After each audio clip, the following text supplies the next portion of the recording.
السلام علیکم احباب، زبان سزیبی آپ سے مخاطب ہوں اوشین نیوز پر، اور آج آئیے قرآن سیکھیں، قرآن کو سمجھیں، قرآن کی فضیلت و حکمت اور تفہیم قرآن کے حوالے سے جس صورت کا میں نے انتخاب کیا ہے وہ سورۃ الاعلیٰ ہے، یعنی سورہ اعلیٰ۔ اور اعوذ باللہ من الشیطان الرجیم، بسم اللہ الرحمن الرحیم۔ اس کا ترجمہ آپ کے سامنے پیش کرتی ہوں۔ اے پیغمبر، اپنے پروردگار عالی شان کے نام کی تسبیح کیا کرو جو سب سے اعلیٰ ہے، جس نے انسان کو بنایا پھر اس کے اعضاء کو درست کیا، جس نے اس کا اندازہ ٹھہرایا، جس نے ہر چیز کا اندازہ ٹھہرایا اور اس کا اندازہ ٹھہرایا، پھر اس کو رستہ بتایا، یعنی ہر چیز کا تخمینہ ٹھہرایا، اور جس نے چارہ لگایا یا چارے کو اگایا یا چارے کو بنایا، پھر اس کو خشک سیاہ رنگ کا کوڑا کچرا بنا دیا۔ اے نبی، ہم تمہیں پڑھا دیں گے، پھر تم فراموش نہ کرو گے نہ بھولو گے، مگر جو اللہ چاہے وہ کھلی بات کو بھی جانتا ہے اور چھپی کو بھی۔ اور ہم تم کو آسان طریقے کی توفیق دیں گے، شریعت کو سمجھنے کی آسان توفیق عطا کریں گے۔ جہاں تک نصیحت کے نافع ہونے کی امید ہو، نصیحت کرتے رہو، نصیحت کرو اگر اس کا فائدہ ہو۔ جو خوف رکھتا ہے وہ تو نصیحت کو حاصل کرے گا، اور بے خوف بد نصیب بدبخت اس سے کترائے گا۔ جو بڑی تیز آگ میں داخل ہوگا پھر وہاں نہ مرے گا اور نہ جیے گا۔ بے شک وہ کامیاب ہوا اور مراد کو پہنچ گیا جو پاک ہوا، اور اپنے پروردگار کا نام لیتا رہا اور نماز پڑھتا رہا۔ بات یہ ہے کہ تم لوگ تو دنیا کی زندگی کو ترجیح دیتے ہو، اور حالانکہ آخرت بہت بہتر اور ہمیشہ باقی رہنے والی پائیدار ہے۔ یہی بات پہلے صحیفوں میں بھی درج ہے، یعنی ابراہیم علیہ السلام اور موسیٰ کے صحیفوں میں بھی۔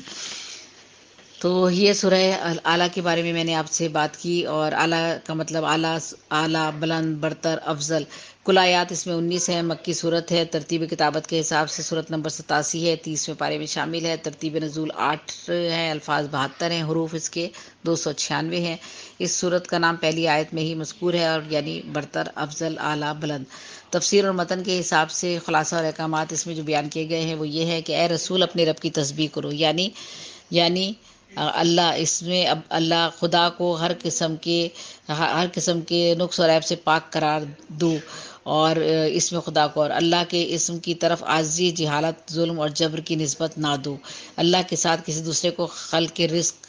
موت و حیات کا اختیار دینے والی باتیں نہ کرو، یا اللہ کے ساتھ کسی اور کو رب کہہ دینا بھی تسبیح کے خلاف ہے۔ اس قسم کی تمام باتیں توحید کے خلاف ہیں، یہ سب شرک ہیں، اس کی تقدیس کے خلاف ہیں۔ اللہ کا نام جب بھی لو شرک کے بغیر لو، اور جب آپ قرآن میں اپنے یکتا رب کا ذکر کرتے ہیں تو وہ نفرت سے اسے اپنی پیٹھ پھیر لیتے ہیں۔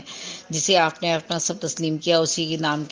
کے نام کی تسبیح کرو، یعنی اپنے رب کے علاوہ کسی اور کو رب تسلیم نہ کرو، چونکہ تسبیح عبادت ہے اور عبادت صرف رب کی ہوتی ہے۔ اس رب کی تسبیح کرو جس کی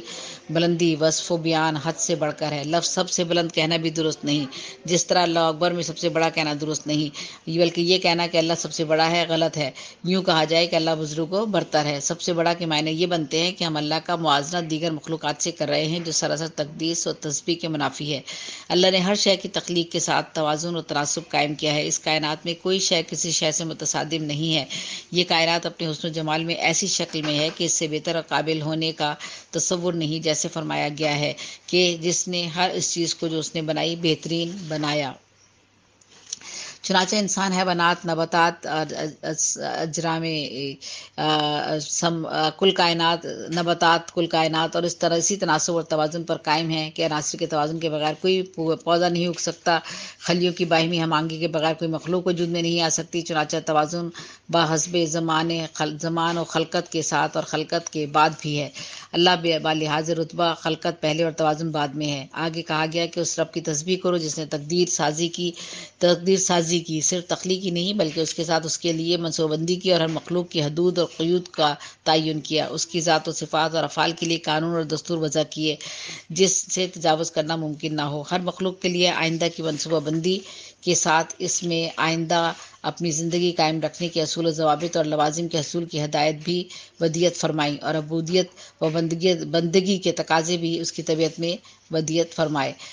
اپنے اس رب کی تسبیح کرو جس نے چارہ اگا کر تمہارے لیے متاع حیات فراہم کی، جو تمہارے لیے اور تمہارے مویشیوں کے لیے سامان زیست ہے۔ یہ اللہ کی قربت و تدبیر کا ایک نمونہ ہے۔ جس چیز کو سرسری بخشی وہی چیز دوسرے وقت خس و خشاک بے قیمت ہو جاتی ہے۔ پس قیمتی بنانے اور بے قیمت کرنے والی اللہ کی ذات ہے۔ اس کی ابتدائی آیات میں خدا کی تسبیح کرنے کی ترغیب دی گئی. اس کی ابتدائی آیات میں تو خدا کی تسبیح کرنے کی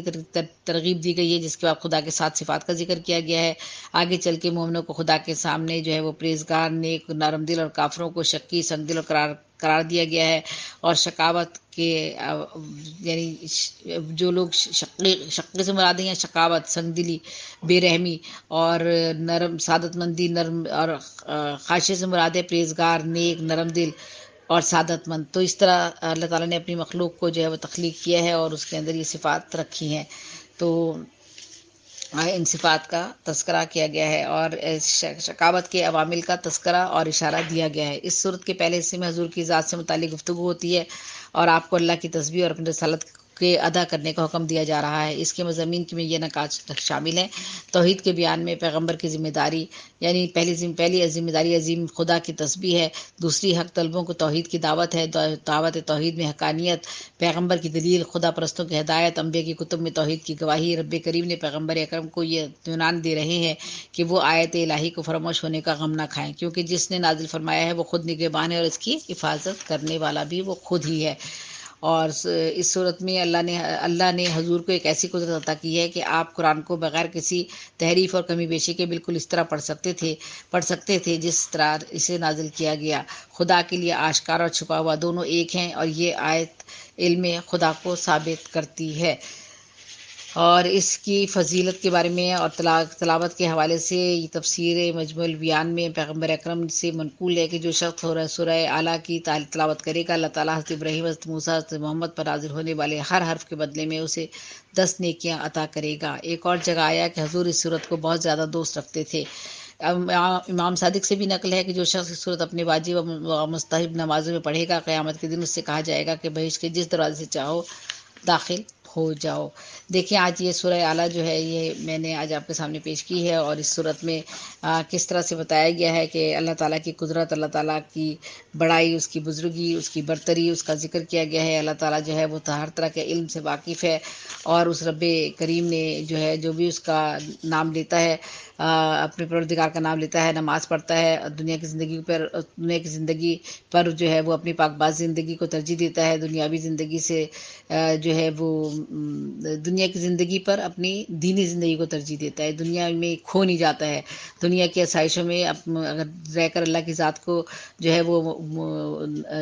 یوں کہنا چاہیے نفی نہیں کرتا، بلکہ اس کی ذات سے ہر وقت جو ہے وہ مستفید ہوتا ہے اور اس کو یاد رکھتا ہے، اس کی عبادت میں مشغول رہتا ہے، اور اس کے بتائے ہوئے جتنے بھی اصول ہیں ان پر وہ عمل کرنے کی کوشش کرتا ہے. یہی بتایا گیا ہے کہ پہلے صحیفوں میں بھی یہی بات درج کی گئی تھی، اور پھر بعد کے صحیفوں میں بھی، اور پھر بعد میں جب آخری صحیفہ یعنی آخری قرآن مجید جب ہم نازل ہوا حضور صلی اللہ علیہ وآلہ وسلم پر، تو یہ مکمل دین جو تھا مکمل ہو گیا، اور دین اسلام جو تھا اس نے تمام دینوں پر افضلیت پائی. تو یہ پیغمبر کی ذات جو ہے وہ حضور صلی اللہ علیہ وآلہ وسلم کی ذات بھی عالی شان ہے، اور اس کا جو پروردگار ہے ان کی تو بزرگی اور برتری کے بارے میں اس صورت میں بیان کر دیا گیا ہے کہ کتنی اعلیٰ ہے، اور اللہ تعالیٰ نے کس طرح انسان کو بنایا ہے، اس کے اعضاء درست کیے ہیں، ان میں ایک توازن رکھا ہے، ان میں ایک خوبصورتی پیدا کی ہے، ہر ایک کو ہر ایک سے الگ رکھا ہے. اور پھر زمین پر اللہ تعالیٰ نے چارہ یعنی سبزہ اگا دیا ہے، چارہ اگا دیا ہے، سبزیاں، پھل، پھول، یہ سارے کے سارے بنائے ہیں. پھر وہ چاہتا ہے تو ان سب کو ختم کر کے کوڑا اور کچرے کی طرح کالا کر دیتا ہے. تو یہ اللہ تعالیٰ نے ہمیں رزق بھی دیا ہے، اور اس کے بعد اگر ہم اس سے منحرف ہوتے ہیں یا اس کے احکامات پر عمل نہیں کرتے ہیں تو وہ کس طرح سے ہمارے رزق میں یا ہماری جو آسائشات ہیں، یا جو ہمارے لیے اہم ضروریات کی چیزیں ہیں ان میں کس طرح سے کمی واقع ہو جاتی ہے، یا کس طرح سے اللہ تعالیٰ جو ہے وہ ایسے لوگوں کے ساتھ جو ہے وہ سلوک کرتا ہے. سلوک سے مراد ہے کہ اللہ تعالیٰ تو ویسے تو رحیم و کریم ہے، لیکن اس کی ذات میں اگر کسی کو شریک ٹھہرایا جائے گا تو یہ بات کھلی بات ہے اور چھپی ہوئی نہیں ہے، کہ اور آسان طریقے کے شریعت کو بالکل خاص اوپن کر کے سمجھا دیا گیا ہے کہ اللہ کی ذات میں کوئی شریک نہیں ہے. اور یہ کہا بھی گیا ہے کہ آپ دوسرے لوگوں کو نصیحت کیا کریں تاکہ لوگوں تک یہ بات پہنچ سکے کہ اللہ تعالیٰ نے جو کچھ بھی علم دیا ہے وہ لوگوں تک پہنچتا رہے. ہاں، لیکن نصیحت کا اگر آپ سمجھتے ہیں کہ اس شخص کو نصیحت کرنے سے فائدہ ہوگا تو ضرور نصیحت کریں، اور یہ سمجھتے ہیں کہ اس کو دل میں خوف پیدا ہوگا اللہ کا تو ضرور آپ اس کو بات کو آگے بڑھائیں، لیکن آپ سمجھتے ہیں کہ وہ بدبخت ہے، بد نصیب ہے جو اس بات سے آپ کی بات کو نہ سنے اور آپ کی بات پر نہ عمل کرے، تو پھر اللہ تعالیٰ نے کہا کہ ایسا شخص جو ہے وہ تیز آگ میں داخل کر دیا جائے گا، پھر وہاں نہ وہ مرے گا اور نہ وہ جیے گا، یعنی دوزخ اس کے لیے رکھ دی جائے گی۔ اور جو نیک لوگ ہوں گے ان کے لیے، جو پاک باز ہوں گے، نیک ہوں گے، ان کے لیے اللہ تعالیٰ نے آخرت میں جو ہے بہشت جو ہے اس کا فیصلہ کیا ہے۔ تو آج اس صورت کے حوالے سے میں نے آپ کو بتایا کہ اللہ تعالیٰ کی بلندی، اس کے وصف کو بیان کیا گیا ہے، اس کی تسبیح کو بیان کیا گیا ہے کہ اس کی عبادت اور اس کی تسبیح جو ہے وہ ہم سب کے لیے کتنی ہم پر فرض کی گئی ہے، اور کس طرح سے ہمیں جو ہے بتایا گیا ہے کہ اللہ تعالیٰ کا ہم شکر ادا کریں کہ اس نے ہم جیسی مخلوق کو پیدا کیا، دنیا کی ہر مخلوق کا وہ خالق ہے۔ اور جو ہے اللہ کے لیے دوسری بات اس میں یہ بھی بتائی گئی کہ ہم جب بعض دفعہ یہ کہتے ہیں کہ اللہ سب سے بڑا ہے تو یہ لفظ غلط ہے، یہ نہیں کہنا چاہیے۔ سب سے بڑا سے مطلب یہ ہے کہ ہم کسی سے موازنہ کر رہے ہیں اللہ تعالیٰ کا، اللہ تعالیٰ کا موازنہ کسی سے نہیں ہے، اس کی ذات میں کسی کو ہم شریک کر ہی نہیں سکتے، تو یہ کہنا چاہیے کہ اللہ جو ہے اللہ بڑا ہے، اللہ بزرگ و برتر ہے، یہ کہنا چاہیے ہمیں۔ تو بہرحال آج یہی میں نے آپ کو اس صورت کے ذریعے بات بتانے کی کوشش کی ہے کہ اللہ تعالیٰ جو ہے وہ اس کا مرتبہ اور مقام جو ہے کتنا عالی شان ہے، کتنا بڑا ہے، اور جو لوگ عاجزی اختیار کرتے ہیں اور اس کی تسبیح کرتے ہیں، اللہ تعالیٰ اس کو اپنی جو ہے وہ محبوب مخلوق تسلیم کرتا ہے اور ان کے لیے جنت اور بہشت جو ہے وہ رکھ دیتا ہے۔ تو بہرحال یہ آج میں نے اس صورت کے حوالے سے بات کی ہے، اور امید کرتی ہوں کہ جو کچھ میں نے تھوڑا سا بہت اس میں سے سمجھا ہے وہ میں نے آپ کو سمجھانے کی جو کوشش کی ہے یا آپ تک بتانے کی جو میں نے کوشش کی ہے اس میں کسی حد تک کامیاب ہو گئی ہوں گی۔ اگر کہیں کسی جگہ کوئی کمی اور خامی رہ گئی ہو تو اس کے لیے بہت ہی میں آپ سے معذرت خواہ ہوں، اور آپ سے آخر میں اجازت چاہتی ہوں۔ اللہ تعالیٰ جو ہے وہ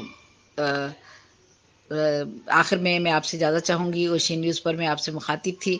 اور یہاں پر شیروان صاحب کی بھی میں شکر گزار ہوں کہ ان کی وجہ سے ہی میں یہ پروگرام جو ہوں آپ سب لوگوں تک ان کے توسط سے پہنچاتی ہوں، کیونکہ ان کی ہی اس میں محنت شامل ہوتی ہے۔ میں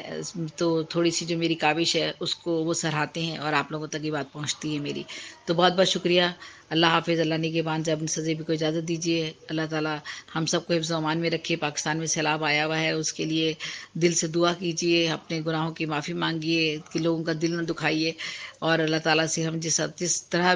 بھی چاہے، جس حد تک چاہے، اللہ سے اپنے گناہوں کی، اپنے خطاؤں کی معافی ہمیں مانگنی چاہیے، تاکہ وہ رب کریم ہمیں ایسے جو اس وقت سیلاب آیا ہوا ہے جس کی صورتحال سے ہم دو چار ہیں، اس سے ہم کو نجات مل سکے۔ آمین ثم آمین، اور پوری دنیا کو جو ہے امن و امان میسر آ سکے۔